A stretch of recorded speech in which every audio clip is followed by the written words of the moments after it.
जय माता दी साथियों, मैं नंद विश्वकर्मा आप सबका अपने चैनल नंद विश्वकर्मा में हार्दिक स्वागत करता हूं। आज मैं आपको क्लास 12 सब्जेक्ट बायोलॉजी अध्याय 15 जैव विविधता और संरक्षण में पारिस्थितिक महत्व बताऊंगा। जैव विविधता का पारिस्थितिक महत्व। तो पारिस्थितिक महत्व में का तात्पर्य है प्रत्येक प्रजाति एक दूसरे से जुड़ी हुई होती है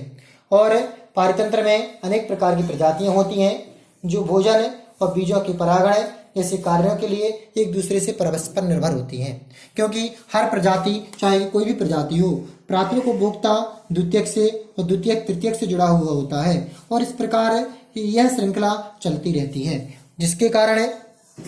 भोजन श्रृंखला भोजन खाद्य श्रृंखला पारिस्थितिकी में संतुलन बनाए रखने के लिए हर प्रजाति का योगदान महत्वपूर्ण होता है। एक प्रजाति दूसरी प्रजाति के लिए महत्वपूर्ण योगदान का निर्वहन करती है।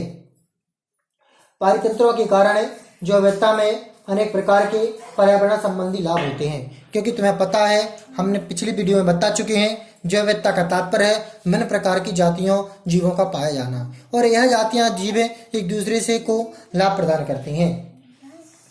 इनमें जल चक्र एवं भूचक्र रासायनिक चक्र महत्वपूर्ण है।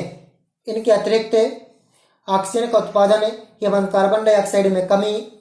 और मृदा एवं जल संरक्षण जैसे कुछ महत्वपूर्ण लाभ हैं।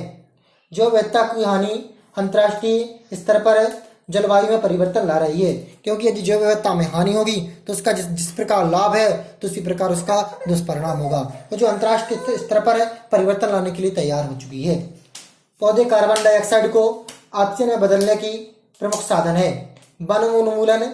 एवं बढ़ते औद्योगिकीकरण के कारण वायुमंडल में कार्बन डाइऑक्साइड और अन्य गैसों की मात्रा बढ़ चुकी है, क्योंकि व्यक्ति की जो सुख सुविधाएं हैं उनकी बहुत अधिक है और उनकी पूर्ति करने के लिए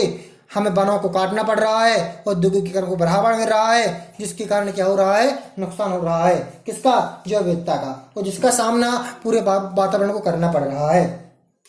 जिससे कार्बन डाइऑक्साइड गैसों की अधिकता हो रही है। ग्लोबल वार्मिंग हरित गृह प्रभाव जैसी समस्या उत्पन्न हो रही है।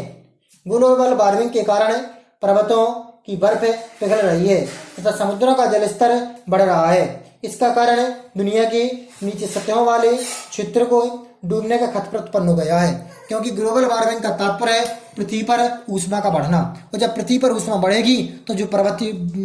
बर्फ वाले क्षेत्र हैं वह क्या हो जाएंगे, जलमग्न, और उनसे जल निकलेगा और जो समुद्र के किनारे बसे हुए क्षेत्र हैं वह जलमग्न हो जाएंगे।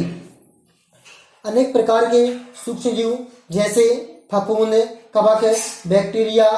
आदि मृत जैविक पदार्थों पर जीवित रहते हैं तथा जैविक पदार्थों का विघटन सरल पदार्थों में करके अन्य जीवों के भोजन के रूप में उपलब्ध कराते हैं, क्योंकि आपको पता है जो अपघटक होते हैं वह पदार्थों को सड़े गले पदार्थों को कार्बनिक पदार्थों में अपघटित कर देते हैं, जिससे क्या मिलता है, जो अन्य पदार्थ होते हैं, पेड़ पौधे होते हैं, उन्हें खाद्य पदार्थ के रूप में ऊर्जा उत्पन्न प्राप्त होती है। इस प्रकार जैव विविधता विश्व स्तर पर जीवन के आधार को बनाए रखने, मृदा जल संरक्षण में मृदा जीवों के विघटन और जल खनिज चक्रों को बनाए रखने में सहायता करती है और इस प्रकार पारिस्थितिकी को लाभ प्राप्त होता है। जय माता दी साथियों।